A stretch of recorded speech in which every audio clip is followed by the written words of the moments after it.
Welcome to Damn Good Movie Memories with your host, Brian Davis. This podcast is the cure for your long commute and super boring workday.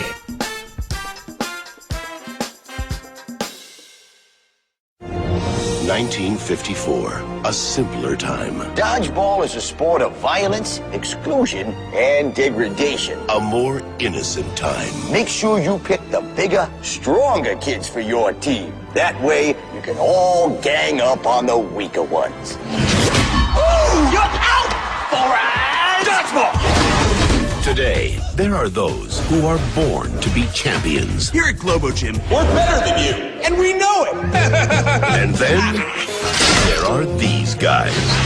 boom, boom, boom, boom. Do you know why I'm here? Now, do you mean cosmically? You have 30 days to pay off your mortgage or you lose your gym. Who'd want to buy this place anyway?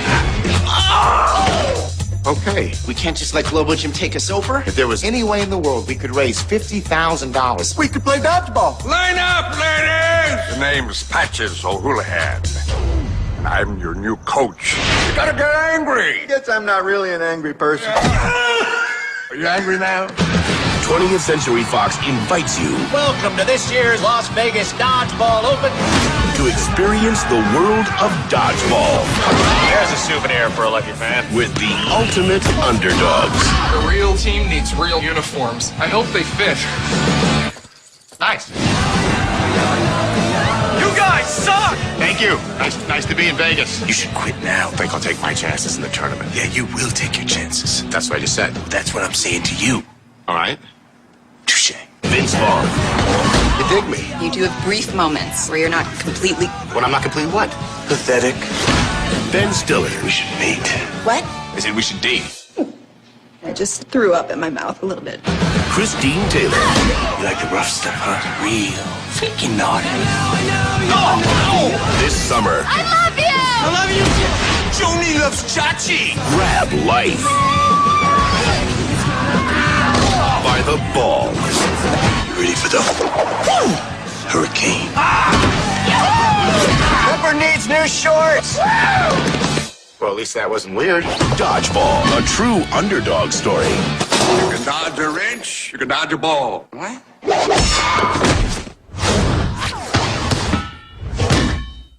Hey there, it's Brian Davis, and for this week's episode, we're going to cover the movie Dodgeball, a true underdog story from 2004. The studio was 20th Century Fox. The release date was June 18, 2004. The running time, 93 minutes, and was rated PG-13. The budget, $20 million. Box office took in $114 million. That was domestic. Making it the 19th ranked movie of 2004, it took in an extra $54 million internationally. Rotten Tomatoes gives it 71% fresh from 165 reviews. Their consensus is proudly profane and splendidly silly. Dodgeball is a worthy spiritual successor to the goofball comedies of the 1980s. Roger Ebert at the time gave it 3 out of 4 stars. Here's his review. Dodgeball is a title that rewards close study. It does not say it is a true story. It says it is about a true underdog. That is true. None of the characters know anything about dodgeball. This may not be a handicap. My own experiences with dodgeball have led me to conclude that it is basically a game of luck. The only skill you need is to pick bigger kids for your side. But I learned that extreme dodgeball is actually a real sport with its own cable TV show. The Las Vegas tournament itself follows the time-honored formulas of all sports movies, but is considerably enhanced by the weird teams in the finals. Weirdest is Globo Gym, captained by Ben Stiller, and including 4 gigantic muscle men and a very hairy woman from an obscure former Soviet republic. The finals are telecast on ESPN 8, which catchphrase is, "If it's almost a sport, we have it here." I dare not say much more without giving away jokes. In a miraculous gift to the audience, 20th Century Fox does not reveal all of the best gags in its trailer. Therefore, let me just gently say that late in the movie, a famous man approaches Peter LaFleur, his character played by Vince Vaughn. This happens at the airport and gets laughs almost as big as the Patches O'Houlihan training technique. That's the end of Ebert's review. All right, Dodgeball is another one of those ridiculous movies that I love to have in my collection because I can put it on at any time and it will always make me laugh. I saw it in the theater when it was first released, and I just roared the entire time. It really does harken back to the ridiculous comedies of the 80s. Okay, let's get into the main cast. Vince Vaughn plays Pete LaFleur. So Vaughn's career began in the late 1980s on small TV show roles. His real first big break in film came in 1996, co-starring with Jon Favreau in Swingers. From Swingers until Dodgeball, Vaughn's most notable films were The Lost World, which was the first Jurassic Park sequel, a remake of Psycho, where he played Norman Bates, Old School, and Starsky and Hutch. Ben Stiller plays White Goodman. Amazingly, this is the first Ben Stiller film I've covered. If you didn't know, Stiller's parents are the terrific comedy duo of Jerry Stiller and Ann Mira. Check out their old comedy bits if you've never heard of them. Now, most people know Jerry Stiller from Seinfeld. He played George's father, but he had a long and terrific career prior to Seinfeld. Now, Ben Stiller's career began in the late 1980s. He was in smaller roles in film and television, just like Vince Vaughn. He even landed his own TV show on MTV in 1992 called The Ben Stiller Show, but it didn't last long. His breakout film was actually in 1994 for Reality Bites. And then I remember him in an hilarious role, playing a camp counselor at a fat camp in the Disney movie Heavyweights. It's actually an underrated film. And actually, Stiller's role in Heavyweights, in many ways, is the precursor to White Goodman in Dodgeball. Stiller would also have cameo roles in Happy Gilmore, very funny, and of course The Cable Guy. But then he struck gold starring in There's Something About Mary in 1998. However, his next film, Mystery Men, bombed, but he then came back with a huge smash, Meet the Parents, with Robert De Niro a year later.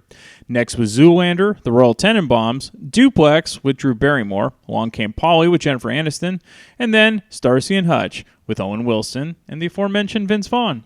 Christine Taylor plays Kate Vidich. Taylor's career began in the late 80s on the Nickelodeon TV show Hey Dude, playing Melody Hanson. But her breakout film role was in 1995 from the Brady Bunch parody film where she played Marcia Brady. Other films Taylor appeared in include The Craft, The Wedding Singer, where she played Drew Barrymore's best friend, and Zoolander. Now, if you didn't know, Ben Stiller and Christine Taylor were married at the time of Dodgeball, as they met in 1999 when they were filming a TV pilot that never aired. They had split up in 2017, but they still remain married, and they do have 2 children together. The director and screenwriter is Rawson Marshall Thurber. Now, I didn't even realize this until doing research for this film, that Thurber wrote and directed one of the funniest ad campaigns ever for Reebok, which was Terry Tate, office linebacker. If you've never seen these ads, do yourself a favor, pause this episode and go binge watch these great clips on YouTube. They're absolutely hilarious. My coworkers and I at the time would watch these constantly in our cubes. I'll play some clips now. When we asked Reebok to send us Terry Tate, some people thought we were crazy. But I'm a firm believer in paradigm breaking, outside the box thinking. Hey, buddy. Break was over 15 minutes ago, Mitch! And since Terry's been with us, our productivity has gone up 46%. We're getting more from our employees than ever before. You know you need a cover sheet on your TPS reports, Richard! That ain't new, baby! Hey, Terry. Hey, Janice! But what's really impressed me is how Terry's become part of the Felcher family. You get high, baby! He fits right in here. That's a long-distance call, Doug! To be honest, I wish Reebok sent us 10 Terry Tates. You wanna play games, Gene? Well, when it's game time, it's pain time, baby! Woo! Now, 2 years after Terry Tate, Thurber did Dodgeball. All right, let's get into the making of the film. So none of the actors realized how sore they'd be when they first started practicing playing dodgeball. Not just getting hit, but the starting and stopping of quick bursts while playing does wonders to your muscles when you've never played before. The tricky part about physical comedy and physically painful comedy is there are areas that are funnier than others. If you get hit in the shoulder, it's not that funny. You get hit in the face or in the groin, well, you get immediate laughs. Unexpected pain equals laughs. Also, it's really tricky for someone to get hit in the face with a ball when they know it's coming and not having them flinch. It's almost instinct to flinch if you know something's coming at your head, so these takes had to be done right almost immediately. Now, Thurber said the film was inspired by some of his favorite films, including Revenge of the Nerds, the original Rocky, Bull Durham, Hoosiers, and the book Fast Food Nation, which you can see from the gym and the health storyline. Okay, let's get into the film. So it opens without the traditional credits, but it's an ad for the most popular gym in town named Globo Gym, which is owned by White Goodman, played by Ben Stiller. Tired of the same old you? Tired of being out of shape and out of luck with the opposite sex? Tired of being overweight and under-attractive? Yeah! Oh, hello. I'm White Goodman, owner, operator, and founder of Globo Gym America Corp. And I'm here to tell you that you don't have to be stuck with what you got. Hey, Rory, looking good. Here at Globo Gym, we understand that ugliness and fatness are genetic disorders, much like baldness or necrophilia. And it's only your fault if you don't hate yourself enough to do something about it. And that's where we come in. Globo Gym employs a highly trained, quasi-cultural staff of personal alteration specialists. And with our competitively priced on-site cosmetic surgery, we can turn that Frankenstein you see in the mirror every morning into a Frankenfine.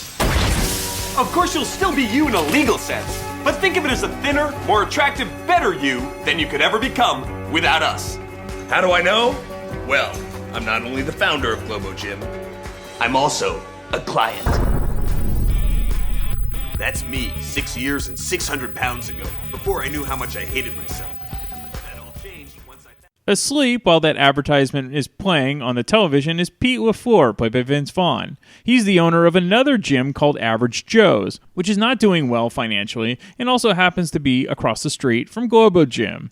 The members and workers of Average Joe's are just like the name of the gym, regular people who are not obnoxious idiots like those that train at Globo Gym.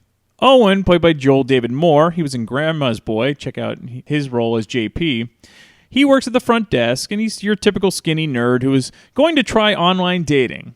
He and Dwight, played by Chris Williams, both used to work at the airport before Average Joe's. There's also member Gordon, played by Stephen Root. Of course, you'll remember him as Milton in Office Space. He's a middle-aged nerd who subscribes to the magazine Obscure Sports Quarterly. The current month's issue is midget tossing. There's Justin, played by Justin Long. His first film was actually Galaxy Quest. He's another skinny nerd who just wants to try out for his high school cheerleading squad, but just doesn't have the strength or the coordination. We then get a flashback of Justin's tryout from the previous year. What? Nothing, just high school's changed a little bit since I was a kid. Plus, all anyone ever remembers what happened at last year's tryouts. The laughing stock of the school. I'm sure it's not that big of a deal. What happened at last year's tryouts? Justin Redmond, ready and super psyched! Hey, Amber. Hi, Justin. Good luck. Good luck to you, making, your judgments. And from the girls' line, we need girl number 00, Martha Johnstone. Oh. Toss to hands, Liberty, and cradle out, okay? I'm not wearing any panties. Oh. Ready? 1, 2. Liberty, ready?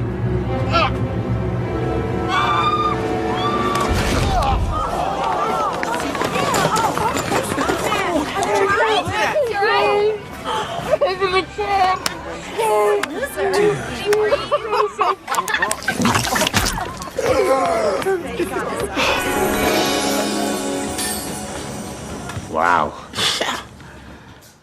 That's the worst. Look, Justin, don't worry so much about this Amber situation. It'll all work itself out in the end. Thanks, Pete. You'll laugh at this one day. I'm laughing already.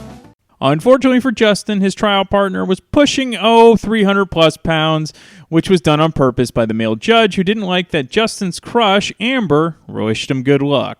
Pete, while he might seem like a slacker running a failing gym, actually cares about his clients and his workers and tries to encourage them in his own dry wit sort of way. Like his client Steve, played by Alan Tudyk, who dresses and acts like a pirate.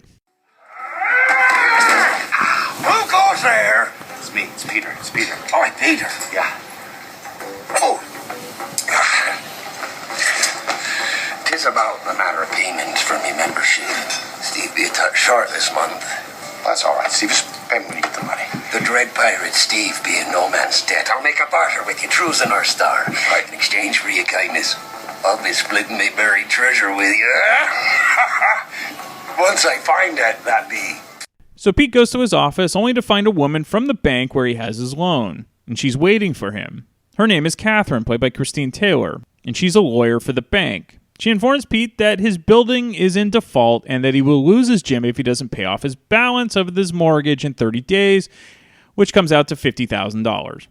Pete's paperwork is a complete disaster. It's all unfiled and piled in a closet. As it turns out, Globo Gym wants to buy Average Joe's building in order to have an extended parking structure. White Goodman is a complete arrogant douche and wants to make sure that Pete and his gym are history.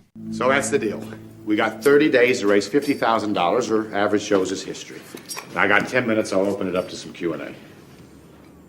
Oh, you don't have to raise your hands. It's more of an open forum. But yeah, okay. Owen, kick us off. Yes, Peter.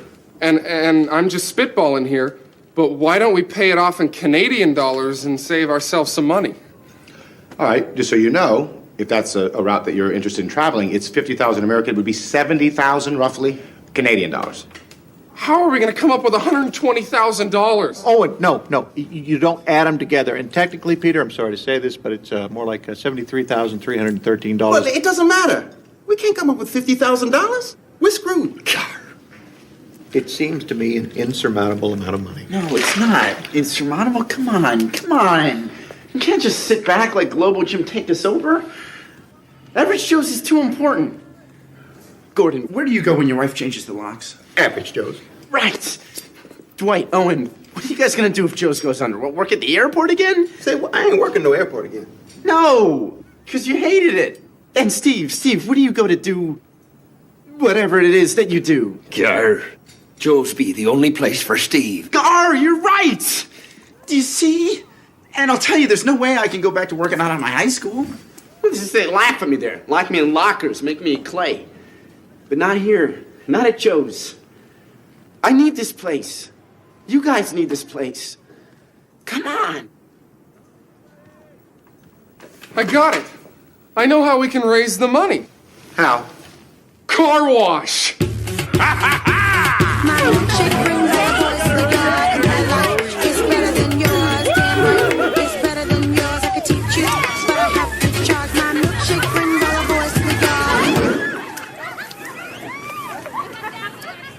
What are the chances? Same day, right across the street? Come on, the girls beat us fair and square. Now, I, for one, am going to be a gentleman about it. Go over there and congratulate each and every one of them personally. Hi, Purple.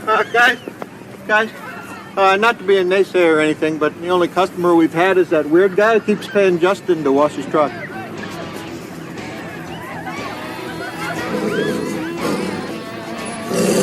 That's it, boy. Get in there nice and deep like. Yeah, that's not good. God, this sucks. Strike one for Average Joe's. Pete's ready to give up, and then Gordon has an idea for the guys to compete in a dodgeball tournament in Las Vegas, which he discovered from his obscure Sports Quarterly ad. And of course, the winner of the tournament wins, you can say it with me, $50,000. Go balls deep, says the ad. We then cut to White, who is torturing himself by placing shockers on his nipples and tempting himself to eat a donut. You want it, don't you, fat boy? You want that donut? Go ahead and have a bite. Just a little bite. One little bite won't hurt you.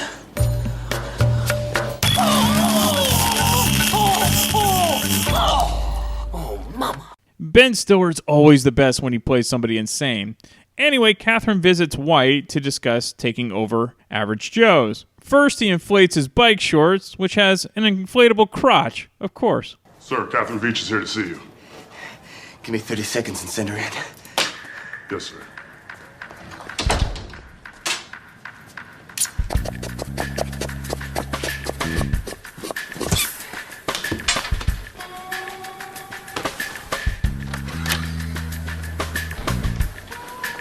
Thank you.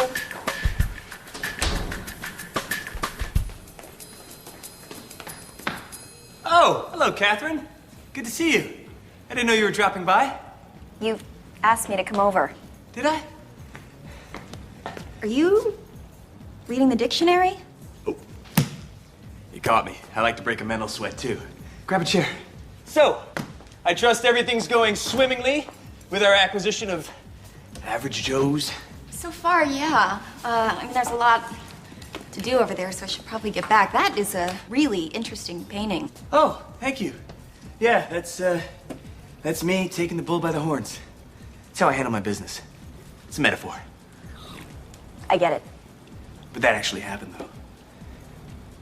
Anyway, we're a pretty tight-knit tribe here, but there's always room for one more squaw. So please, whatever you do, don't think of me as your boss. Oh, I don't. You know, I just don't want to get into a formal thing here. I'm white, you know? I'm white. W-H-I-T. E. Well, thanks, Mr. Goodman, but I'm contracted by the bank. They just assign me to your account, that's all. Right, well, you work for the bank. Bank works for me. So, ipso facto, I'm your boss. Point is, I would love to see that pretty little bone structure of yours around here some more. I mean, there's no reason we need to be shackled by the strictures of the employee-employer relationship. Unless, of course, you're into that sort of thing. In which case, I got some shackles in the back. I'm just kidding. But seriously, I've got him. I'm just doing my job, Mr. Goodman. In fact, I actually prefer it over there. Really? You like it with those freaks over there in Loser Town, huh? Freaks? They're not freaks. They're people, just like you and me. People? People just like you and me. Oh, man. That is what I love about you, Kate. You've got a personality. Ah, that is rich. A real sauciness that I find extremely attractive. We should mate. What? Date. I said we should date sometime, you know, socially. Go out and kick it. Are you okay? I'm fine. I just threw up in my mouth a little bit. Yeah, you know, in some cultures, they only eat vomit. I've never been there, but I read about it in a book. I'm sorry, Mr. Goodman. I don't date clients. I get it. Don't crap where you eat. I understand. Michelle, please escort Miss Veach out. Oh, and Catherine, make sure my acquisition of that gym goes smoothly. They're up to something over there. I can smell it.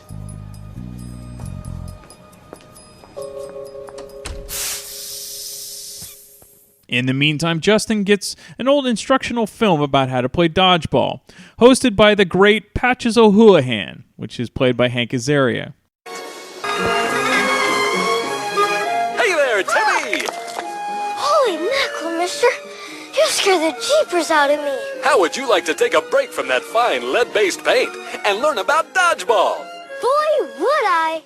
Whoa, whoa. Hang on a second there, sport. Patches O'Houlihan. That's right, Timmy. If you catch a ball that's thrown at you before it hits the ground, then the player who threw that ball is out, not you. Plus, another player from your team gets to come back into the game. It's a two-player swing. Gee, thanks, Patches. I can't wait to start my own team at school. Atta boy, Tiger. But remember, dodgeball is a sport of violence, exclusion, and degradation. So, when you're picking players in gym class, remember to pick the bigger, stronger kids for your team. That way, you can all gang up on the weaker ones, like Winston here. Nice one, son. You'll be an all-star yet. Just remember the 5 Ds of dodgeball. Dodge, duck, dip, dive, and dodge. Till next time, this is Patches O'Houlihan saying take care of your balls, and they'll take care of you. Dodging is so important, it must be done twice. Unbeknownst to the guys, White has been spying on them using the cardboard cutout he placed inside of Average Joe's. So now he's aware of their plan of entering the dodgeball tournament. In order to enter the tournament, Average Joe's needs to win a regional qualifying match. We then meet Gordon's family. Gordon's wife is an Asian mail order bride and constantly puts the L sign in front of her face, which Gordon thinks means love instead of loser. Anyway, the guys are matched up against the Girl Scouts, who actually have far more talent than them. Great. We're playing Boy Scouts. Not quite.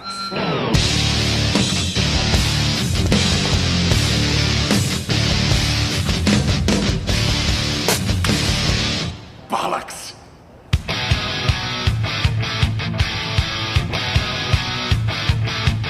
Troop 417, ready. Average Joe's ready. Set. Dodgeball.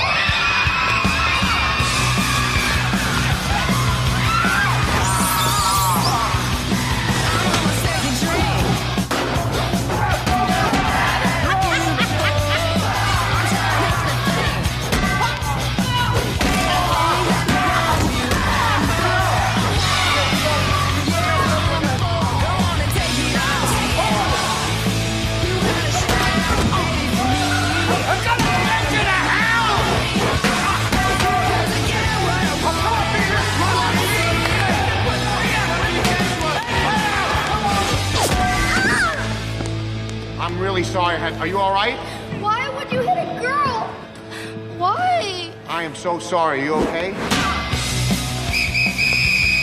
Winner! Troop 417. You're adopted. Your parents don't even love you.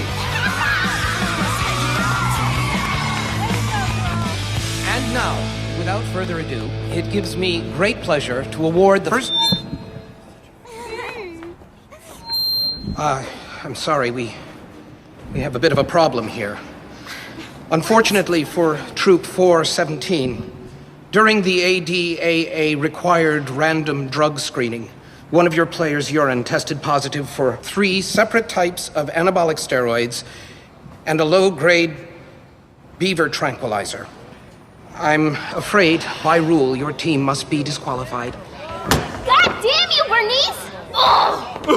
By the power vested in me, I declare the winner of this year's Dodgeball Regional Qualifying Tournament and Grammar Jamboree to be... Average Joe's Gym.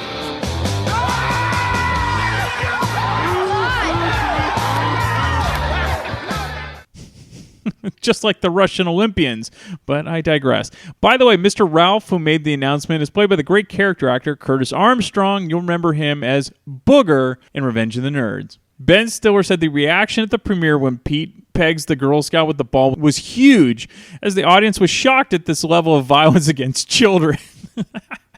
Now, the director said that, had I known it was going to be that big, I would have had you guys hit the Girl Scouts a lot more.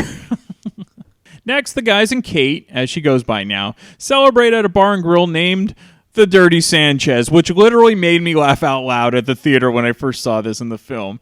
I was only one of a handful of audience members that got and appreciated the joke. If you don't know what The Dirty Sanchez means, go to Urban Dictionary if you want the definition.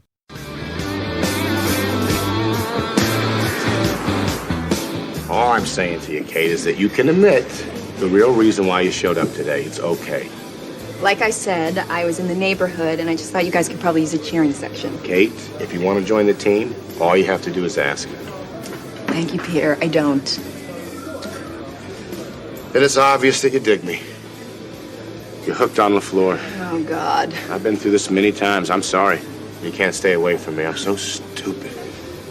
All right, no, I'll admit that in spite of yourself, you have brief moments where you're not completely... What? Well, I'm not completely what? Pathetic. Oh, hey, White. I didn't think that Nazi camp got out until 8. Did you decide to skip arts and crafts? Yes, I did. Oh, hello, Kate. I wasn't aware I was paying you to socialize. You're not. I'm off the clock. Well, isn't that convenient for you?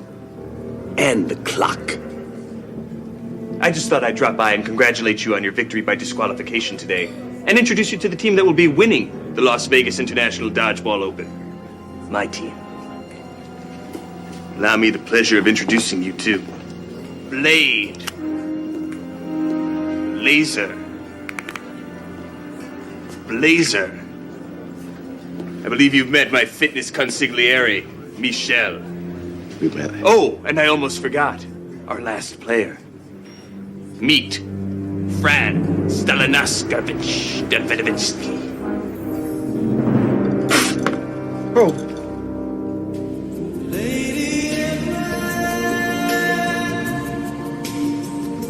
In her home country of Romanovia, dodgeball is the national sport.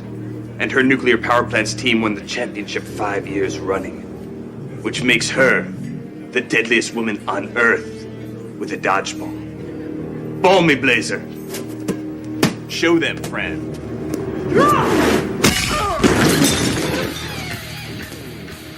And that's just her changeup. End of demo. We are the Globo Gym Purple Cobras. And we will rock you.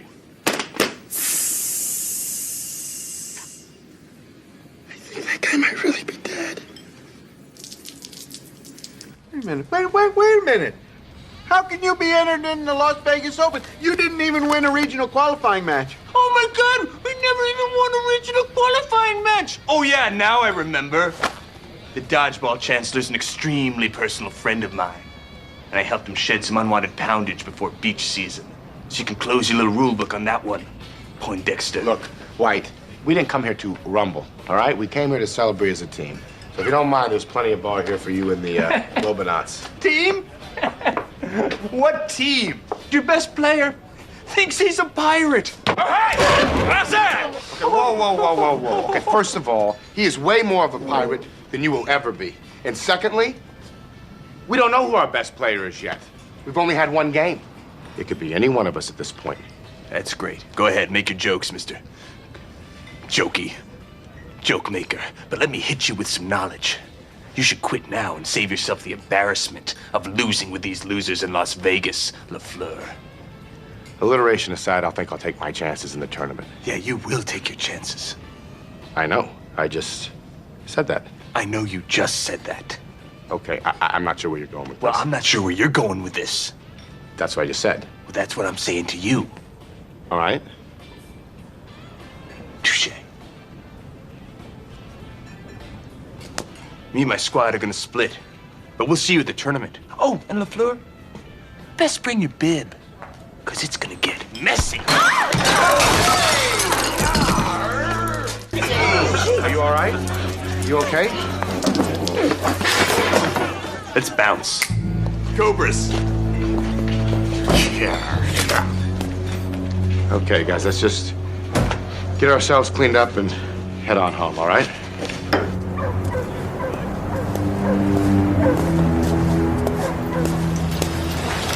Hey, you. That was the worst damn display of dodgeball I've seen in 40 years. You want to have dodgeball victory, you gotta grab it by its haunches and you gotta pump it into submission. That's the only way. Okay. Crazy guy. I'm gonna go home now. I ain't crazy, and I ain't a guy. The name's Patches O'Houlihan. I'm your new coach.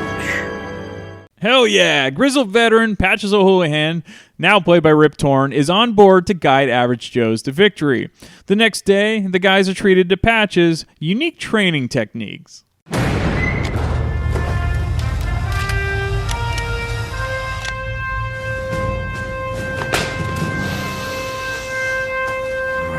I love the smell of queef in the morning. I mean, you know, normal for us. Line up, ladies! What does he mean, line up? Now! What? If you're gonna learn to be true dodgeballers, then you've got to learn the 5 Ds of dodgeball. Dodge, duck, dip, dive, and dodge. If you master the 5 Ds, no amount of balls on earth can hit you. Quebec, go ahead. Me or...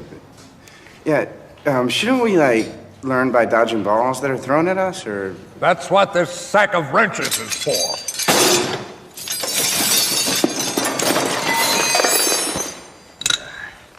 If you can dodge a wrench, you can dodge a ball. What?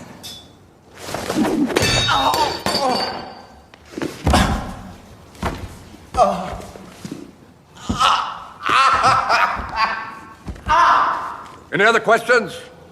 Oh my God! Yeah, Patches. Are you sure that this is completely necessary? Necessary? Is it necessary for me to drink my own urine? Probably not. No, but I do it anyway because it's sterile and I like the taste. Okay. And if you're going to lead this squad, LaFleur, you got to learn to do the dance in the dark. Yeah, put that on. All right, ladies, buckle up. It's showtime. There you go. On, duck, dip,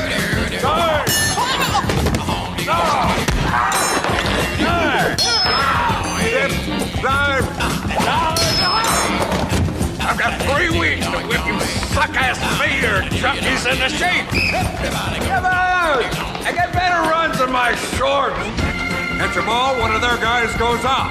One of our guys comes back in. That's the way you hurt them. That's the way you win.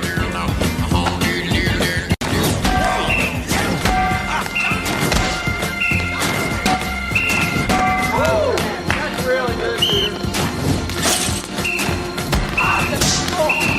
Come on!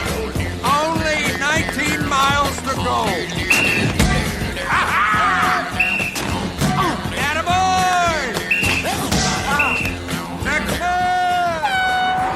Good luck to you, Gordon. I want you to remember now that it's 90% mental.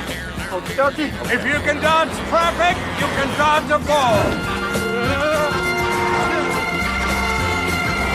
You got it, Gordon. Come on.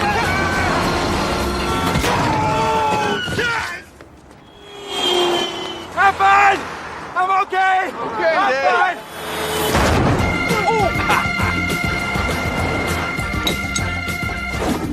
Oh, man! Wake up, Smithy!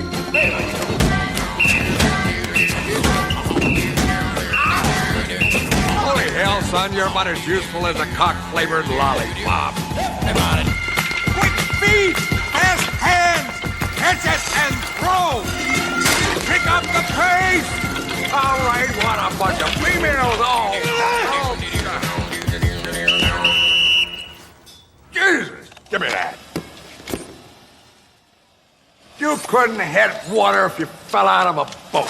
Where's your killer instinct, son? You gotta get angry. You gotta get mean. That's the only way you can play. Well, I guess I'm not really an angry person. Are you angry now? Ooh, breathe it out. You all right? Come on, let's get going here. I'm okay. So many amazing lines. Because it's sterile and I like the taste. Rip Torn is priceless, and the training scenes are probably the funniest in the film, and nobody could have played it better than him. So Justin Long's eyebrow was actually cut open by the wrench thrown at him. All the wrenches that were thrown were made of rubber, but the first was harder than all the others. So after Gordon getting hit in the nuts, we discover that Kate can be the team's secret weapon because she played 8 years of softball, and her underarm throw is better than any of the guys on the team. Unfortunately, Kate declines the offer to join the team because she feels it will be a conflict of interest, even though she despises White and Globo Jim. Through his spies, White discovers that Average Joe's is getting better, and he decides he needs to woo Kate to his side. So he decides to visit her house that night. What are you doing here? How do you, know where I live? It's called the Freedom of Information Act, Kate. The hippies finally got something right. Just kidding, but not really. Hey, I got some great news. Sit down. What is it? You're fired. I'm what? You're fired. I called up the bank and told them that you were stealing and drinking on the job. And they bought it. Can you believe it? They signed some other Johnny Pencil Pusher to my account. Why would you do that? I'm here to begin my courtship with you, Kate. You fired me so I'd date you? Yeah, huh? You are a crazy little man. Come on, Kate. I know you've been hiding some feelings for me. Oh, yeah, nausea. And if you don't get off my porch in 2 seconds, you're going to know exactly how that feels. Woohoo! You like the freaky stuff, huh? That's cool. Well, I can be naughty, too. Real freaking naughty. You a naughty freak? You need some help leaving, White? This doesn't concern you, LaFleur. Not nearly as much as your hair does, that's for sure. but I believe she asked you to leave. I get it. You caught the scent of a lesser stag in your nostrils. Pity. I'll let you have your little moment, LaFleur. Because after this tournament, your gym, your life, and your gal are gonna be mine. All mine. To be continued. Oh! Oh! You don't get to touch me. Ever. Okay, Romeo. Let me help you up. Get off of me! Don't you touch me! It is over between us, Kate. Nobody makes me bleed my own blood. Nobody!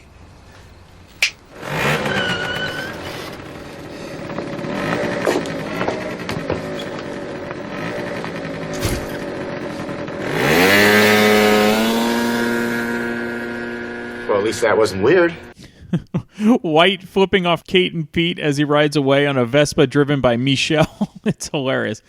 After White's plan backfires, Kate decides to join the team. So it's off to Las Vegas, and we're introduced to two of the best play-by-play announcers ever. Cotton McKnight, played by Gary Cole, and Pepper Brooks, played by Jason Bateman. Of course, Gary Cole, there's another Office Space connection because he played Lumbergh in Office Space. Yeah. Las Vegas, a city built upon sand, broken dreams, and $5 lobster. A city where you can get a happy ending, but only if you pay a little extra. A city home to a sporting event greater than the World Cup, World Series, and World War II combined. Live from Las Vegas, it's the Las Vegas International Dodgeball Open here on ESPN 8, The Ocho, bringing you the finest in seldom-seen sports from around the globe since 1999. If it's almost a sport, we've got it here. Hello, everybody, and welcome to this year's annual Las Vegas International Dodgeball Open, brought to you exclusively here on ESPN 8, The Ocho. We're coming to you live from the Las Vegas University Learning Annex. My name is Cotton McKnight, and with me, as always, is my partner in crime, Pepper Brooks. Pep. Yeah, Cotton. Hey, everybody, 32 teams in play. That means 4 wins is going to get you in the final match, with that 5th win getting you the $50K that everyone's chasing. Cotton. Well, there's an electricity in the air, folks, a palpable hue of anticipation. Immortality, 5 simple victories away. They've come from all over the globe, from Kathmandu to Timbuktu and all points in between to compete in the one true human test, dodgeball. A reminder, all players must be vaccinated for cholera, syphilis, and shingles before play begins. Again, dyslexic players will not be allowed on the court. The Blitzkrieg to the tournament floor for a first-round match. Only ADAA balls will be used, and personal balls of any kind are strictly...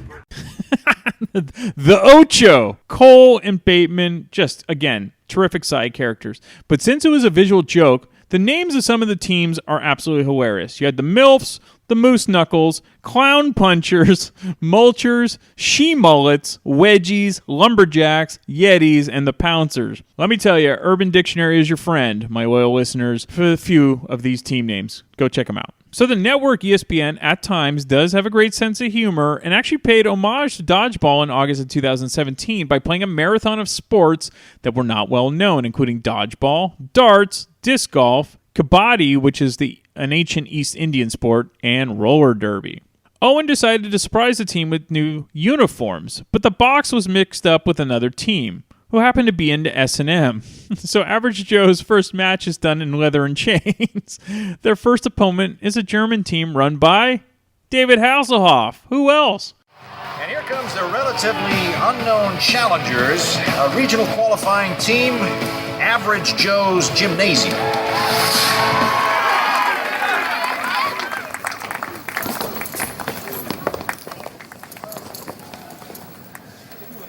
Oh, my sweet Jesus. That's rad. Hey, asshole! You guys suck! Thank you. Nice to be in Vegas. Hi. We're all here, and we are ready to play. Okay. And we'll get our first glimpse of the Average Joe squad sporting some unwieldy uniforms. I feel like I'm watching a Cher video, Cotton. Average Joe's ready. Yarr! Blitzkrieg ready. Dodgeball! And we're underway. Average Joe's versus the heavily favored German team. Of course, S&M gear first made popular by the lyric poet Sappho from the island of Lesbos. Oh! Clean it! You're up! Leather and latex belong in the bedroom, not on the dodgeball court, Cotton. Where's that training? Dodge, duck, dip, dive, dodge! Oh, Captain Peter LaFleur gets eliminated, and Coach O'Houlihan is not happy.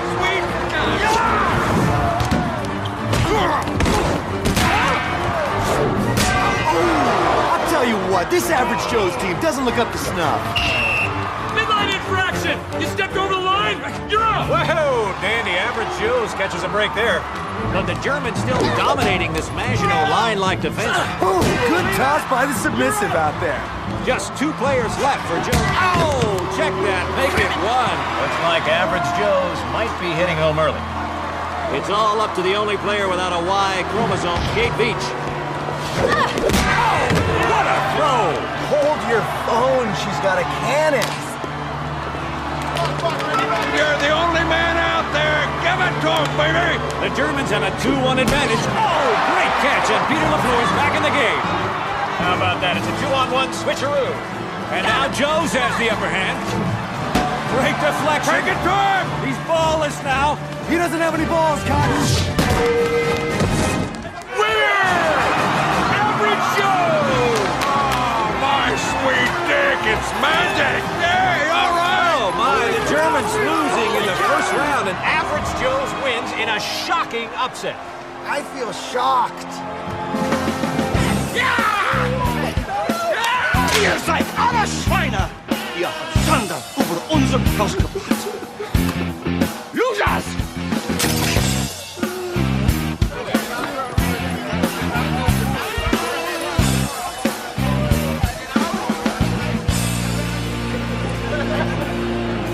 You must be Daddy.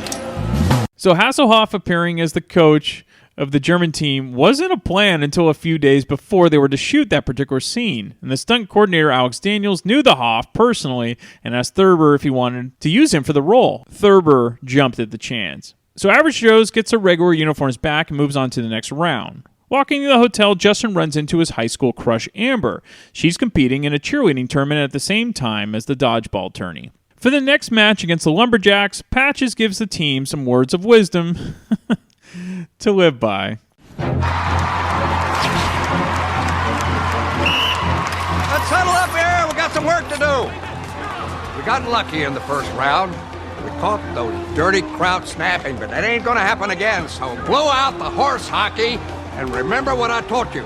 Blockers in the center, funneling, aim low, and will someone catch a goddamn ball? It's like watching a bunch of retards trying to fuck a doorknob out there. Get it together! Let's play some dodgeball! Hands in. 1, 2, 3, jump! Average Joe's ready. Yes. Lumberjacks ready. Dodgeball! Average Joe's has their work cut out for them facing these Lumberjacks in the second round. These woodsmen probably haven't even smelled a woman in 8 months. Ooh, they must masturbate a lot, Cotton. Got him in the deer gut. And Average Joe's looking tough.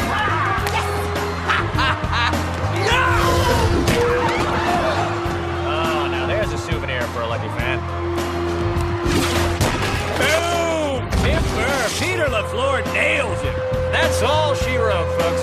And Average Joe's does some clear cutting of their own and moves on to the quarterfinals. Globo Jim hoping to drop an A-bomb here on the Kamikazes. I don't know how they can play in diapers, Cotton. I never could. Peekaboo! Oh, White Goodman employing his patented peekaboo-style attack tells Suzuki Toyota Oshinawa, this is my dojo. Oh! Is he gonna feel that tomorrow or what, Cotton? Right in his beak. A relentless Globo Gym attack led by their Lilliputian leader, White Goodman. It's gotta be the hair, Cotton. It's beautiful, feathered, and lethal. You just don't see it nowadays. Oh, and Globo Jim says domo arigato, Mr. Roboto, and freezes into the semifinals. This should be Skills that kill ready? Average Joe's ready. Oh, yeah. Dodgeball! Average Joe's planning to play you hate skills that kills the inner city champ for 5 years straight. Skills might be looking past Average Joe's, doing a little more dancing than dodgeballing out there. They better chickity check themselves before they wreck themselves, Cotton. Right you are, partner. Great catch. The floor wheels and fires. Got him. Winner! Average Joe! And Average Joe's, not blinded by the bling-bling, advances to the semifinals. Globo Jim's making mincemeat of the Las Vegas Police Department. Oh, that's gotta hurt. Yeah! Bullseye! Winner! Globo Jim! Sportsmanship be darned. Globo Jim hands the Las Vegas Police Department a 187, and they're going to the finals. Again, the play-by-play is tremendous. Okay, it's now the semifinals for Average Joe's against the Flying Cougars. If they win, they'll play Globo Gym for the championship. The Poughkeepsie State Flying Cougars are all over Average Joe's today. It just doesn't look good for them. The winner of this match goes on to face Globo Jim in the finals, and right now is right in the testicles. Ouch, town population, you, bro! Average Joe's down to their final 2 players. Peter LaFleur can't hold on. He's got to sit out. Time out! Ready! Time out! Time out! Time! Time is out! It looks like the clock is about to strike midnight on this Cinderella story, turning Average Joe's into the proverbial pumpkin. I sure do like pumpkins, Cotton. You ain't gonna be able to hit them. They're too good and you suck something off. Yes, sir, I sure do. The only shot is for you to get angry. Roger that. Okay. All right, hands in. 1, 2, 3, Joe's! You gotta get angry. Get angry now! Gordon Pibb alone facing 5 Cougars. It's all over but the crying. Sayonara, auf Wiedersehen, and goodbye.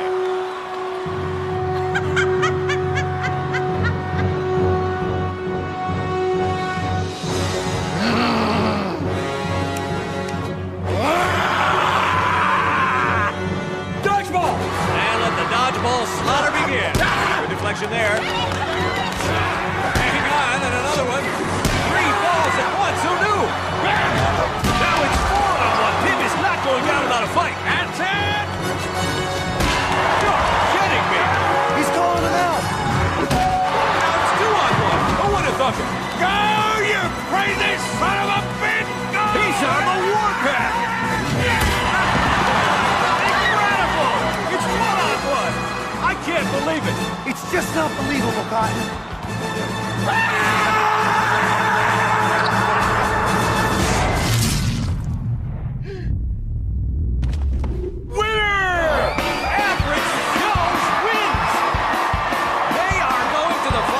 Play Globo Gym for $50,000.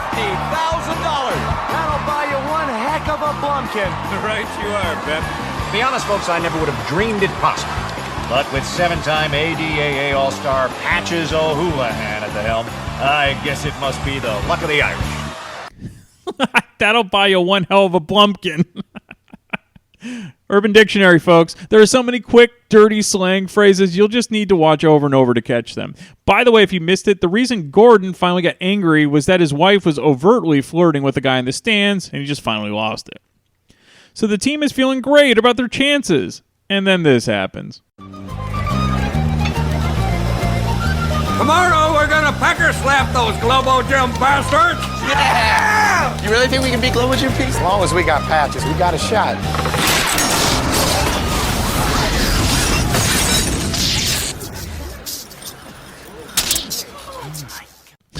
Well, Patches is crushed by a falling sign in the casino that says the luck of the Irish. Now the team is lost without their leader. To make matters worse, White decides to visit Pete in his hotel room and make him an offer of $100,000 to buy out his mortgage. All right, there's about 30 minutes left.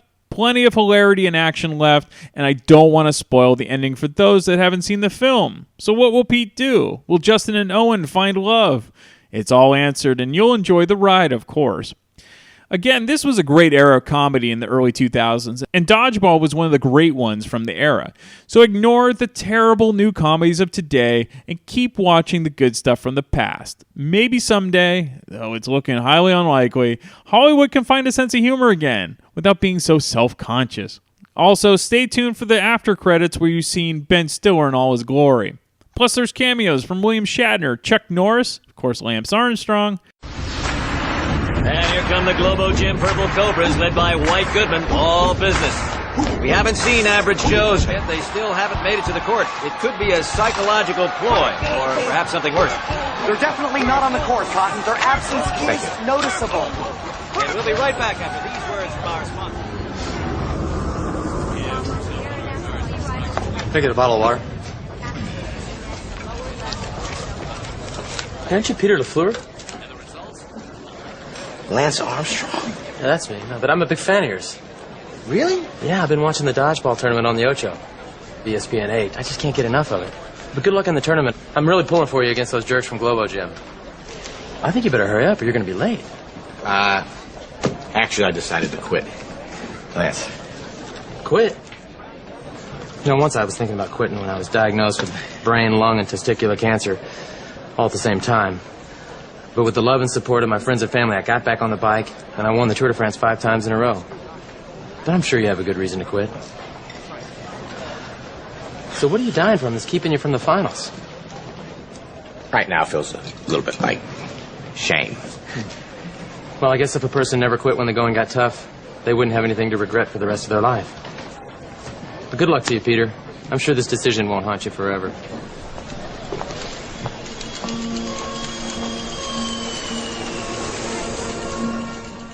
That's right, Pete. Just take some human growth hormones and you'll be good to go. Yep, old Lance Inspiration's speech doesn't hold up quite as well anymore, but at the time, he was kind of an American hero. All right, there were some deleted scenes. First is the cardio cowboy. Get your little doggies alone! Feel the burn, you cowpokes! You can ride the rain. Cardio cowboy class. The latest advancement in aerobic workout. It's newer than new. And rattlesnake! Hold it, hold it, hold it, and strike it, strike it. That's extremely heterosexual. It's not gay at all. Poison and turn! Mr. Goodman's just finished up his workout. If you follow me, please. Next, Gordon asks for a divorce, and we get White's metaphor speech. This is after taking out of the opposing team all by himself. Gordon's wife then comes on the court and says she's always believed in him. Gordon says that he wants a divorce and screams again in victory while his two kids jump up and down in delight. Bye-bye, mail-order bride. And then White, who's watching Average Joe's and continuing to win, gives a typical nonsensical speech about how he can't lose, but the media is rooting for the lesser team. There are a few other deleted scenes which could give away plot points, so I won't include their description, but there's Fran and Owen together, a three-way kiss, and an alternate ending with pizza bagels that are burning by White. All right, some fun facts. So 20th Century Fox and the director, Ross and Marshall Thurber, were sued for copyright infringement over the screenplay. The two screenwriters sued, claiming they submitted a similar plot a month prior. The suit was eventually settled out of court, and it was determined that the plot points were basic formulas that were not unique to this particular film. Many studios, including DreamWorks Pictures and MGM, passed on this movie. 20th Century Fox finally agreed when Ben Stiller reduced his salary to well under $1 million. Ben Stiller and Christine Taylor had an 18-month-old baby at home while shooting this movie, and Taylor was so exhausted from taking care of the baby that she often dozed off in between takes. The original title of this movie was simply Underdog. Norm Macdonald can be seen in some of the Globo Gym scenes. One is in the Globo Gym commercial, where he's in the background working out. At one point, he is talking to some girl who is working out, and this looks like he is hitting on her. Bridget Nielsen was briefly considered for the role of Fran. Now, there are all sorts of Easter eggs on the DVD, and there are sites dedicated directly to finding them. You can get all the extra deleted scenes in the real commentary track, not the joke version, which is what you get in the standard special features. Now, Fran, and I'll try to pronounce her last name, Stalinovich, yeah, it's an eye chart. It was originally written to be a robot, but was eventually revised when it was deemed too ridiculous even for this film. Ben Stiller based his hairstyle for White on Patrick Swayze from Roadhouse. According to the director, it's a super coiffed power mullet. We don't care what it is. It was born out of Roadhouse, so it's gold in our book. The gold and red uniform colors of Average Joe's was a direct homage to the colors of the Hickory team in Hoosiers. All right, we got special guests galore. We get Stephen Michael from the Grown Up Rock podcast. He's always great. And then, of course, the dynamic duo of Metal Mike Tyler and Bill Roseberry from the Metal Mike Show, which you can hear every Friday night starting at 8 p.m. on thatmetalstation.com. They're terrific as well. Let's get their take on, dare I say, this comedy classic. And I'll be back next week to talk about yet another random movie from my DVD collection. Okay, we're back with Stephen Michael from the great Growing Up Rock podcast. And all I have to say to Stephen is, if you could dodge a question from me, you can dodge a podcast, Mr. Michael. That's right. You asked me earlier, is it necessary that I come on your podcast? No, it's not, but I'm here and I like it. You like the way it sounds. Yeah. Oh, man. Patches O'Houlihan. So we'll just say, I won't talk about the movie yet, but when you were a kid, did you actually play dodgeball? Oh, yeah, absolutely. You know, my biggest traumatic issue with dodgeball is whether or not you were picked last on the team. Mm-hmm. You know what I'm saying? That whole picked last, picked first. To be honest, I was never picked last. I certainly wasn't picked first. I was kind of that mediocre kid in dodgeball. So, not that bad. Okay. Well, today, it's like they don't use probably the same type of really hard red rubber ball like we were used to. I mean, it really hurt to get hit. They probably use Nerf balls now. That was the only ball I remember. I wouldn't know how to play with anything other than that red rubber ball. Yeah, exactly. So then we also played a form of it. I don't know why they called it this, but it's kind of funny looking back. At camp, they called it German dodgeball, and it was a form where, let's say you got hit, you wouldn't be out. You went to what they called jail, which was on the other side of your opponent's side. And then if you threw the ball, your teammates threw the ball to you and you caught it, and then you grabbed it and hit the guy on the other team, then you'd be out of jail. I don't know why they call it German dodgeball, but that was a fun version of it. I don't know. To be honest, I'm German, and that's a little offensive. But no, here's the other thing is I don't remember any specific rules about dodgeball in school at all. I just remember the idea was everybody formed a circle. So you basically had this circle of people at PE. And when you got hit with the ball, you're out, and that was it. I don't remember any of that catching it, or I don't remember any of that stuff. So I just looked it up. There is a Wikipedia article. I looked up German dodgeball. They call it prison ball. It's also known as prison dodgeball, nation ball, battle ball, trench, jail ball, jail dodgeball, jailbreak, Greek dodgeball, German dodgeball, crossfire, war ball, Swedish dodgeball, dungeon dodge, King's Court. So I didn't make it up. Look, all I remember is that when you play prison dodgeball, whoever catches the ball gets shanked. That's all I remember. Okay, so just along these lines, if you can remember, what was your favorite non-traditional sport that you played in school? So obviously dodgeball is kind of it wasn't baseball or basketball or football. So what were some of the other games you can remember playing in school that were kind of fun, that were different? I mean, honestly, with that very same rubber ball, I always enjoyed kickball. Yeah. That's the biggest thing that I remember is kickball. I mean, I don't remember any other non-traditional sports, kickball, dodgeball, and then the normal stuff like basketball and softball and stuff like that. So Did you ever play? I think it was we called it handball. It was basically you're just bouncing it off. It was almost like racquetball in a way, but you were using that same rubber ball for everything. No, because we didn't have that kind of. There were no facilities like that at our school, so you couldn't really play that kind of thing at our school. Got it. So speaking of the movie, so was this a theater movie for you? Because I know when I saw the trailer for this, I immediately ran out and saw it. You know, I was trying to think whether this was a theater movie or not, and honestly, I can't remember that it was a theater movie for me. So I don't know the answer to that. What year did this come out? It was 2004. I think it just comes down to whether or not this was a slow weekend or something for stuff to do, and in which case I would have, because I don't always, especially in that time period, didn't rush out to see movies, you know. Mm-hmm. In many ways, Vince Vaughn, his character is really the straight man here. Pretty much all the rest of the cast gets all the laughs. So, what are some of your favorite side characters in this film? Let me think here. Side characters. Well, I mean, look. Steve the Pirate. I gotta love Steve the Pirate. I also like the goofy idiot that was married to the Asian woman, and she always ignored him. I don't Dwight, know not Dwight. He was in Office Space. He's the red stapler guy. Yeah, he's been in a bunch of stuff. Oh yeah, he's hilarious. I'm trying to think of the name, but his consigliere, Michelle. Oh, yes. Yeah. I mean, Ben Stiller. I love Ben Stiller. Ben Stiller in this kind of movie always makes me laugh, right? He's an idiot. Oh, he's so over the top. It's so great.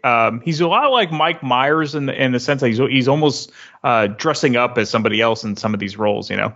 Correct. And then you got to love Patches O'Houlihan, right? He's the best. Like that when he first comes on screen, he comes right shooting straight out of a cannon, and every single line that he says, he sells. It's absolutely hilarious. Yeah, so I mean, it's just tons of character actors like that make this movie kind of flow and just are hilarious. There's 1,000 one-liners in this movie, and a lot of times when I see this movie, I'll rewatch it.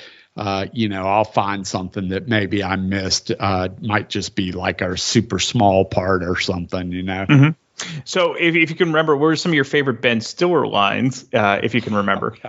Oh man. You just made me bleed my own blood. Yes. That's funny. I know you. Well, he gets confused and says, I know you think you know what I think I know, or something like that. Touche. Touche. You know, and him in his white freaking cowboy outfit when he goes to try to score with what's her name? I always call her Marsha Brady because she's Marsha Brady. Yeah, Christine Taylor. Yep. Yeah. So I mean, it's just there's so many one-liners in that. That whole scene with the slice of pizza. Oh, yeah. He's shocking himself. Yeah. That's hilarious. So many things. One of my favorite scenes of the movie as a whole is the bar scene where they come rolling in. That's hilarious. There's so many good things with that. Well, and then my one of my favorite things is again towards the Office Space characters. So you had Gary Cole and Jason Bateman playing the ESPN, the Ocho announcers. There are some great one-liners for them. Jason Bateman is fantastic as what was his name in the movie? Let me look at Pepper. It was hilarious. That's right. They the commentators in that are sort of similar to the two commentators that were in that movie with Will Ferrell, Semi-Pro. Yes. Where they're great. Like the fact that they're there and the one lines that they whip out are hilarious, and it's the same with Semi-Pro and the two old guys that were commentating on that movie as well. So I don't know if you noticed, I paused it. It goes real quick. Did you ever check out what the name of the teams are that aren't Globo Gym and Average Joe's? Did you ever take a look at that? I do. I don't remember some of them offhand, but yeah, if you called them out, I definitely do remember watching that the last time I watched this movie, which wasn't that long ago. It was like maybe a few weeks ago. Okay, so what I'm going to do, I'm going to read them to you, and you can tell me your favorite. Okay, so we have the MILFs, the Moose Knuckles, the Clown Punchers, the Mulchers, the She Mullets, the Wedgies, the Lumberjacks, the Yetis, and the Pouncers. The moose knuckles was the one that stuck out. I died laughing when I saw that. I was like, oh, you got to be kidding me. Yeah, and what's the logo? Whatever the logo is for the moose knuckles is even funny. Yeah. And I can't remember right off the top of my head, but I remember laughing about that as a whole. I love that because the writers did this because you could, unless you pause it, if you're in the theater, you're going to miss these real quick because they go so quick. But the one I could remember that I just cracked up with in the theater, and it's brief. Do you remember what the name of the bar is when they got into the bar fight kind of early on in the film? You talking about where the Cobra people, the one I was just talking about, right? Yeah. That bar, yeah. bar Do scene. you remember what the bar was called? No. It was the Dirty Sanchez. That's right. Yeah, that's right. Because I always give my wife crap about that because she's like, I don't know what that is, but that's not, I said, and you don't want to know. Yeah, because wasn't there something within that also called like the donkey punch or something like that? Oh yeah. All these, like, I implore everyone, if you do want to know, go to Urban Dictionary and just type these in, and you'll get a nice like definition of exactly what these mean. But I remember just bursting out laughing. I was one of like 5 people. There were a lot of people in the theater, but not everyone got the whole Dirty Sanchez one. But the ones that did get it just roared in the theater. Do it incognito mode though, because you do not want to get caught looking for some of that stuff, and do it while it's in private too. Right. Don't click on the image tab at all. Just look for the definition. Yeah. Here's what you can look up. I'll give you a series of things for the Urban Dictionary: donkey punch, fish hook, Dirty Sanchez, and Boston steamer. Well, there's a version. There's the Cleveland steamer. That's one I'm aware of. The Kansas City hot plate. It's all the same. All the same. But my favorite is the Angry Pirate.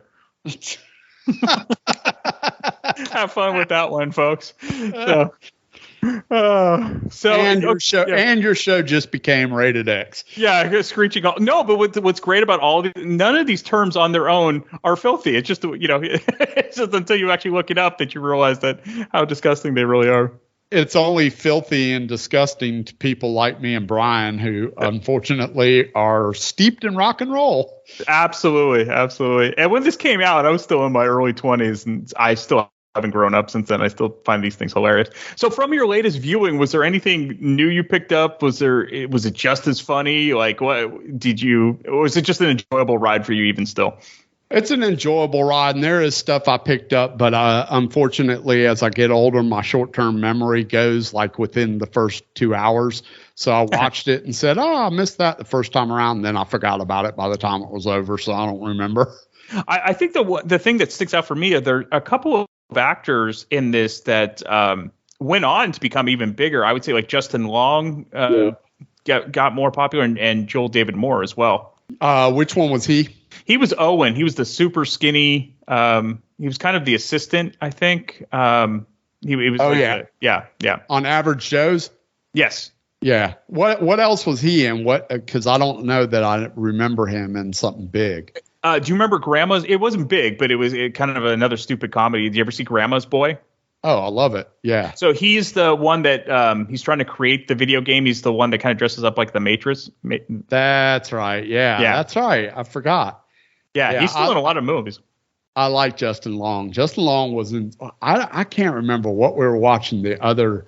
We were watching something the other night, and Justin Long was in it, and he was playing like this. He was playing like this gay actor, and him and his boyfriend. God, what was that we watched the other night? I can't remember. It was something about they went to whatever movie it was. They went to like a class reunion, and he was there, and he was like this gay actor and his boyfriend, and they were doing all kinds of like these hilarious like little skits.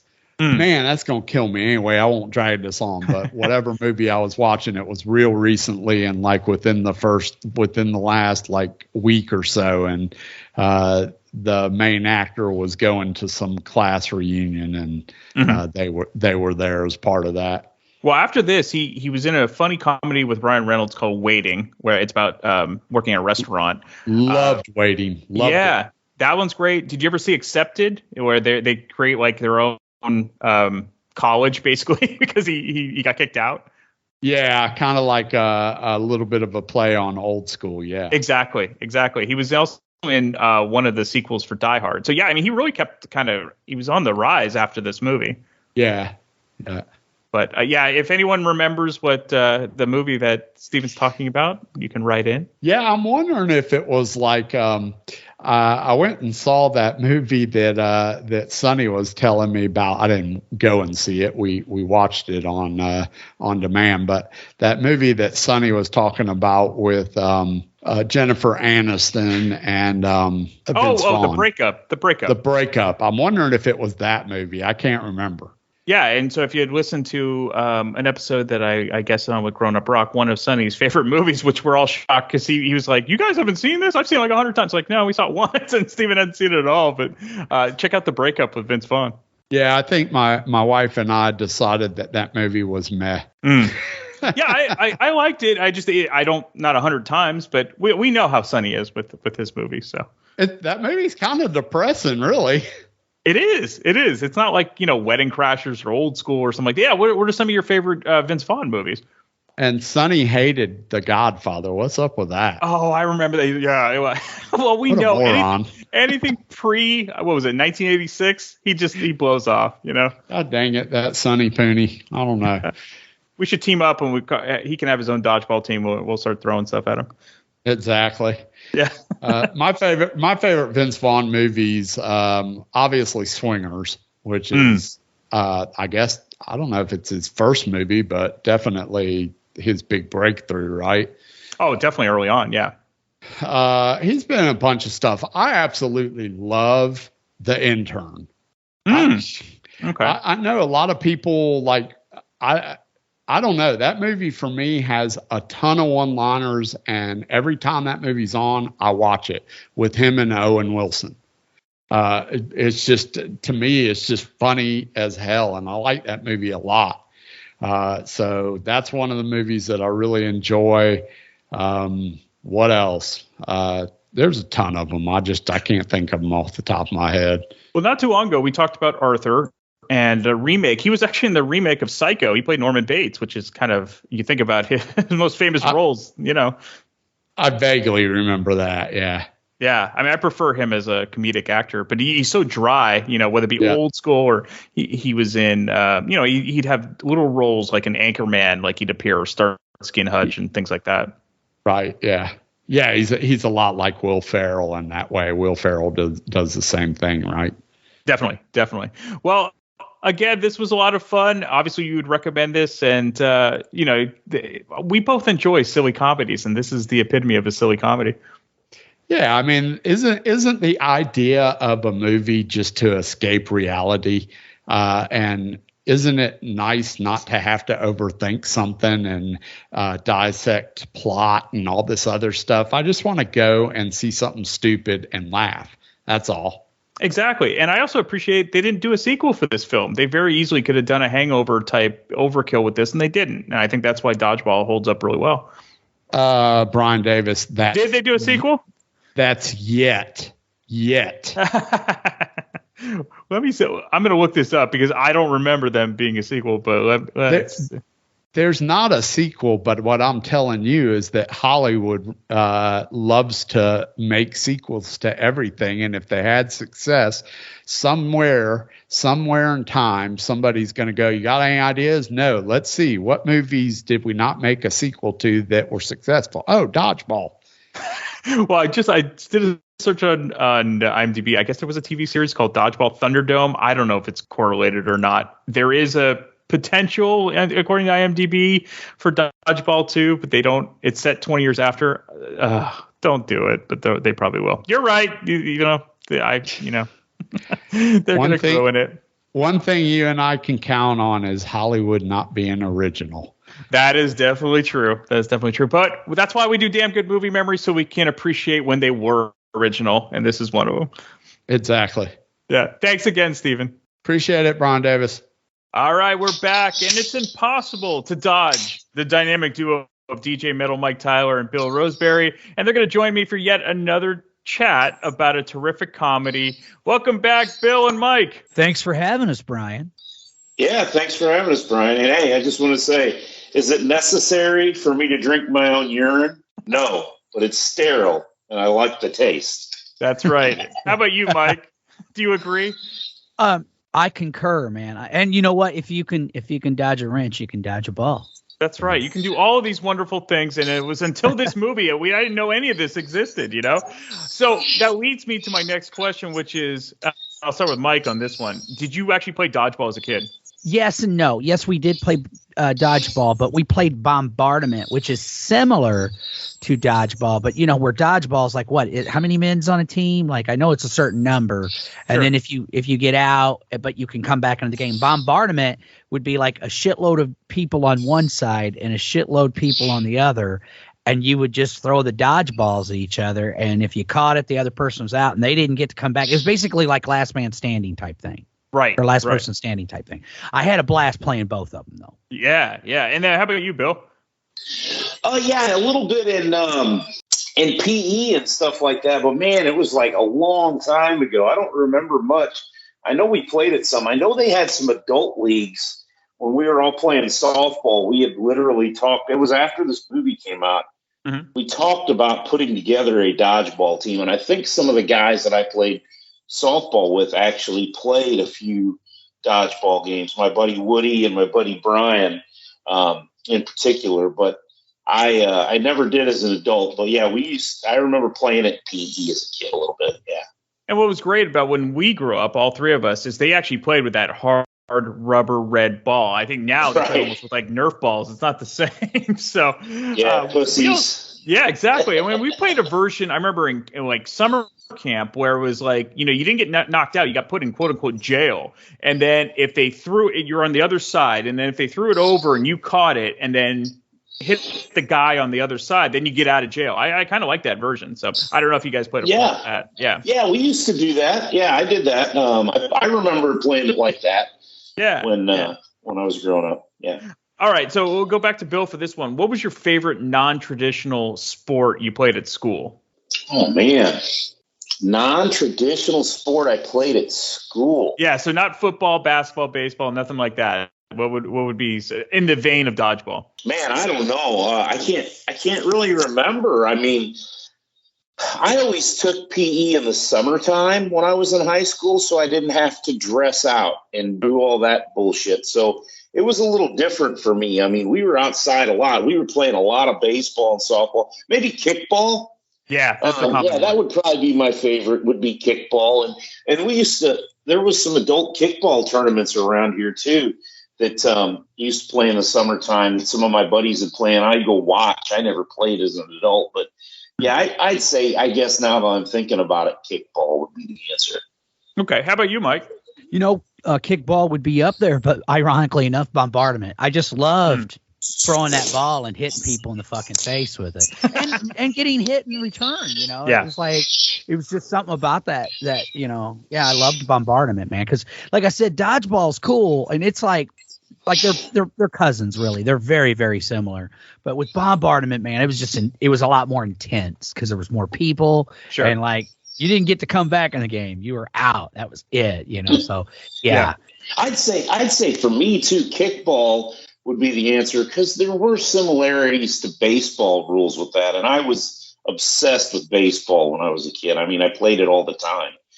That was my sport, and you had to run bases. You caught the ball. I mean, it was very similar to baseball and softball. Other than you're just kicking a ball instead of hitting it with a bat. Exactly. It is exactly. It's the same exact sport. It was just harder to throw a guy out, with a giant ball. Right. Yeah. So we'll go to the movie, and we'll go with Bill on this one. Was this a theater movie for you when it first came out? Absolutely, and it's why I was stoked when you said we were doing this. Mm-hmm. It is probably the most fun I ever had going to the theater to see a movie. And you won't have to ask Mike. I mean, you can ask him about it because he was with you. Me. Yep. We went to see this.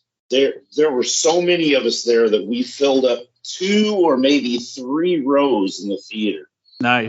In the middle of it. I mean, we all went and watched this. I'm saying like 25 people together went and watched Dodgeball. And then we went to this bar where I used to DJ, and we all played pool and drank afterwards and talked about it and quoted it and just absolutely loved it. Like everybody in our group was at the movies to see this. And we just absolutely loved it. I thought it was one of the funniest movies I'd seen in a while. I mean, White Goodman, I mean, what a great character he was. And of course, is, Patches O'Houlihan and even Gordon, Stephen Root, what a brilliant, character actor. And then Alan Tudyk, is that how you pronounce it? The guy who played Steve the Pirate. I mean, yes. I've been quoting Steve the Pirate for years. When we're out drinking or whatever, I'll go, Steve's got to go drain the sea monster. I say that all the time. Anytime I got to take a leak. He's also great in the British version of Death and a Funeral. He's terrific. I've never seen that, but Dale and Tucker versus Evil, if you've never seen that, is a fantastic movie that he's in. Yeah, I mean, that's a great movie if you've never seen it. You can check that out. Yeah. So I take it, Mike, you had the same exact fun experience being there, and absolute blast. I mean, there was, like I said, there was a whole group of us, man. And what made it even funnier is we had a buddy at the time who was really into working out at that point in time, to the point to where he was almost obsessed with it. So he would talk about it all the time. And of course we busted his chops, said, dude, you're fucking Ben Stiller, man. That's you, And we called him White Goodman forever after that. Oh yeah. And he laughed it off though. He'd laugh his ass off. He never seemed to mind, and he was one of those guys that he was the guy that everybody kind of fucked with, but in a fun loving way. Sure. I think, he usually was a pretty good sport about it. I mean, every once in a while he'd nail you, but he was always kind of like, oh shucks kind of guy almost, So it kind of made him an easy target, I suppose, But he was a good dude, and we had a lot of laughs on that. I mean, we just laughed our ass off from the beginning of the film to the very end. And Steve the Pirate. Well, that guy Alan Tudyk, great. I mean, because I'm a fan of sci-fi and fantasy, so he's been in a lot. Like he's been in Firefly and the movie that was the spinoff from it. I can't remember what it was now called, but he's been in a lot of different things. Played Mr. Nobody and the villain in Doom Patrol, and I think he's a fantastic actor, man. I was going to say there's another one here. You're talking about characters in this movie that, as a guy who's called a lot of high school sporting events and everything, and done a lot of color commentary. I mean, Pepper Brooks is. I mean, Jason Bateman was fantastic in this. I mean, when I'm doing color, sometimes I wish I could be more. the guys at the radio station would look at me like I was crazy, but I'd love to just look at them sometime and be like, man, that's a bold move, Cotton. Let's see how this one works out. Yeah. Fucking A. Yeah, fucking A, Cotton. I wanted to say that so many times on the air for a high school football game. It's in my head. I was going to go, fucking A. Fucking A. I'd never call another game, though. I know. And he's got such like that crazy hair, like the spiky hair and everything. Yeah. And that look on his face and just complete and utter stupidity all the time.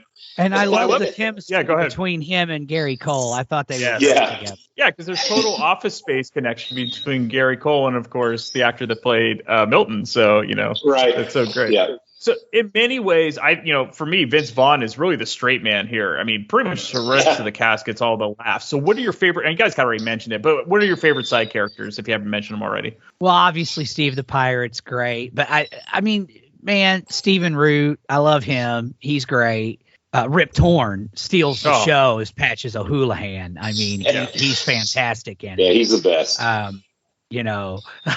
get a kick out of, and of course, I mean, Justin Long, I mean, it's kind of funny because he, very, very good actor, very, very funny guy, but he was kind of a dork in this, And also, I thought that Missy Pyle is Fran Stalin, Scotzo Mochavasalowski or whatever, was hilarious, man. And I didn't even realize it was her for the longest time, man, with all that makeup and stuff. But, you realize she's like this tall, statuesque blonde, but in there she's like all fucking scary looking. And the fact that, what's his name? The dork who falls in love with her. He was funny too, man. Owen? Yeah, Owen. Yeah. I mean, really, just the whole thing was great. Yeah, it's amazing what a unibrow will do to someone's look. So. Oh my God, I know, right? Yeah. So, and the Bill, she's a really pretty woman. Oh, she's like a model. Yeah. Yeah. How about you, Bill? Is it pretty much the same? It's Rip Torn. Oh, Rip Torn's my favorite. So much so, earlier this year, or I guess, well, no, it would have been around Halloween last year. I was at a Halloween beer festival, and I was dressed up like Bob Ross. And we would go around. I mean, we were going around, and all of the beer vendors were dressed up in different costumes, and we get to vote on who our favorite, vendors were in their costumes there. And there's a guy sitting there. I walk up, and he's sitting there in a wheelchair, and he's got his, like aviator jacket on and a long hair wig, and he's got a bag of wrenches sitting in front of him. and obviously, you know who it is. And then everybody else that's serving the beer is in Average Joe's jerseys, And I just walked up to get a beer, and here I am dressed like Bob Ross. And I looked at him and I said, "Is it necessary for me to drink my own urine?" "No, but it's sterile, and I like the taste." And he started laughing, and he looked at me. He goes, "Fucking thank God." He goes, "You're the first person who knew who I was." He goes, "That Forrest Gump guy over there came over and started calling me Lieutenant Dan." And so I ended up, I said, "Dude," I said, "I absolutely love Patches O'Houlihan. I love Dodgeball." So when we voted for who the best ones were, I voted for them. And I started getting different people in our group to vote for them too, because they, I mean, I just thought it was so cool that they were dressed like that. But yeah, he had a big old bag of wrenches sitting next to him, and he wasn't even serving beer. He was just sitting there in the wheelchair. It was great. Well, it's crazy because as great as the character actors, it almost overshadows Ben Stiller, who was awesome in this movie. Oh, he was great. Absolutely, and played a character unlike himself. Right. Totally different. And one thing about this is, which I've always thought was a cool dynamic in it is, here him and Christine Taylor are married in real life. They've been together for a long time at this point. And the way their chemistry was, you would not think. I mean, she acted like she was totally disgusted by him. I mean, at one time she said, "Oh, just threw up in my mouth a little bit." It was. I mean, I thought that they did a great job of. You would never know that they were a real life husband and wife. The way they pulled that off of their performances. Well, and that's another thing. Like Vince Vaughn, you almost forget about Christine Taylor. So, I mean, were you guys happy with her performance? How about you, Mike? Oh yeah, I think I always liked Christine Taylor, and I thought she was great in it, and especially like at the very end. And we watched the uncut version, which had some scenes in it that were a little different, man. Where you find out, because they're always joking about her being gay and a dyke and a lesbian, and then she's like, "I'm bisexual," right? And then she grabs both Vince and the girl, and very, very funny. Like I said, man, this to me is like it really is a flawless comedy. Find much flaws in it at all. They just don't make them like this anymore, really. I don't mean to sound like an old timer, but it's the truth. They can't. Yeah, this movie's not even that old. No, it's not. It's like with it's not even 20 years old yet. I know, but it's like right when a certain time period. Now it's like they're too self-aware and they're too worried about offending everyone, and that's the problem. That's why people go back to these. I'll call it. But Dodgeball's a classic at this point. Yeah. It is.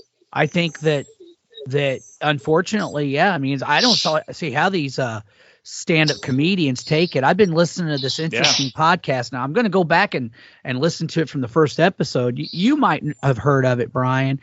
It's called Fly on the Wall with Dana Carvey and David Spade. Oh, okay. It's them talking about all their experiences when they were on Saturday Night Live, which for my money, I put it that generation of SNL, right up there with the classic one. I think that, I mean, when you look at all the people that were on that show during that era and how they all went on to do bigger and better things, man. And of course, the episodes I've been listening to is they were doing a tribute to Chris Farley because it had been 25 years they had passed when they had taped these episodes. So I've been listening to it, and it's just, I'm going to go back and listen to the other ones because it's just really cool to hear all the behind the scenes minutia of things that were going on, you know, and just the camaraderie they had and everything. And they talk about it like, you know, I mean, some of them are still going on tour doing their thing, but I'm like, how? Right. I mean, I don't, because, you know, fuck the Twitter mob. Okay. I'll tell them to go suck a dick. I don't care. Totally. You know, you get a go cry in your pillow, you little bitch. You know, I don't really care. Like if you can't handle a joke, then fuck, I'm sorry about you, man. You know, it's like, you know, I don't know. I don't want to get off on a meltdown. No, but you're right. Even though I know you love those, Brian. But there's a time and place for them. And but you're right. If you can't handle a joke, you can't handle a movie. Just go live in a bubble and don't bother everyone else because the rest of us can. So why ruin it for everyone else? So exactly. I'm gonna wrap it up with, I want you guys to come up, if you were gonna start your own dodgeball team, what name would you use? And for, I don't know if you guys know, I paused the movie because it goes by real quick, but the team names that they give during the little bracket scene are hilarious. So you have the Moose Knuckles. The Moose Knuckles, the Clown Punchers, the Mulchers, the She Mullets, the Wedgies, Lumberjacks, Yetis, and the Pouncers. So, okay, Bill, if you can come up, I know I put you guys on the spot, but what would be your team name? Oh, I was going to say, don't forget about the Skills That Kills, too. True. They ended up playing them, but wow. Right. I don't know. I'll borrow from my buddy who named their volleyball team this, because I think we'll go with the Foo King Dodgeball team. The Foo King Dodgeball team. So my buddy named a rec volleyball team. My buddy Ronnie went in and he named all our friends. They had a rec volleyball team, and he named them the Foo King. They were the Foo King volleyball team. And they looked at him kind of weird. He goes, well, we're all big fans of the Foo Fighters. And the girl said, oh, okay. And she wrote it down. So it was FOO and then separate word KING volleyball team, the Foo King volleyball team. Yeah. I like it. We'll go with that. How about you, Mike? What would you call your dodgeball team? That's a good question. I thought about Woke Busters just because, like, you know, the Woke Busters dodgeball team, or woke busting, or fucking spineless pussy crushers, or whatever, man. Grow a fucking spine, you fucking pussies. That's the logo. Okay. Yeah, there you go, man. Balls in your face. That should be the name of your team. Yeah, I think balls in your face. You know what? The Teabaggers. There you go. Well, we could borrow from Steel Panther. We could just call it Balls Out. I think that would be good. Balls Out. Yeah, there you go.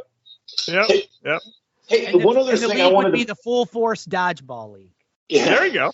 Yeah, go ahead. One of the other things I wanted to bring up too, Brian, before we go is we didn't really talk about the amount of just cameos in here. You know, from Chuck Norris to David Hasselhoff, William Shatner to Lance Armstrong. And I know what Lance Armstrong is now to everybody, but at that time, that scene, I mean, I was freaking dying. You know, I thought about giving up once when I had brain, lung, and testicular cancer, but I went on to win the Tour de France 7 times in a row.